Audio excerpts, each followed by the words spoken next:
திருச்செந்தூர் முருகன் பரிகாரங்கள் பலவிதமான பிரச்சனைகளை நீக்குவதற்கும் வேண்டுதல்களை நிறைவேற்றுவதற்கும் செய்யப்படுகிறது. முக்கியமாக குழந்தை வரம், திருமண வரம், சொந்த வீடு, கடன் நீங்க போன்றவற்றிற்கு இந்த பரிகாரங்கள் உதவும்.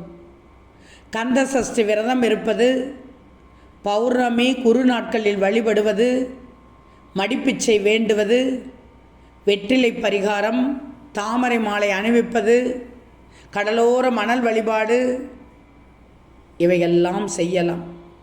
முக்கியமான பரிகாரங்களில் முதலில் கந்த சஷ்டி விரதம்.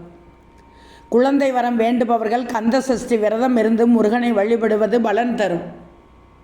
மடிப்பிச்சை வேண்டுவது, தீராத நோய்களுக்கு மடிப்பிச்சை வேண்டுதல் ஒரு பரிகார முறை. வெற்றிலை பரிகாரம், தீராத பிரச்சனைகளை தீர்க்க 11 வெற்றிலைகளை கொண்டு பரிகாரம் செய்யலாம்.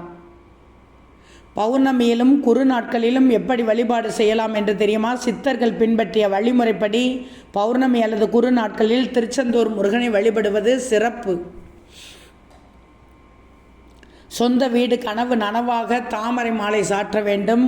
குருவை வழிபடுவது, கடலோர மணல் கொண்டு வழிபடுவது சிறந்த பரிகாரம்.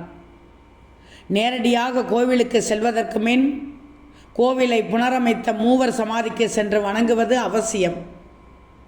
பணத்தட்டுப்பாட்டை நீக்க வேல் வழிபாடு சிறப்பு. இந்த பரிகாரங்கள் எல்லாம் உங்கள் வேண்டுதல்களை நிறைவேற்ற உதவும். எந்த பரிகாரம் உங்களுக்கு பொருத்தமானது என்பதை தீர்மானிக்க உங்கள் விருப்பத்திற்கேற்ப செய்யுங்கள்.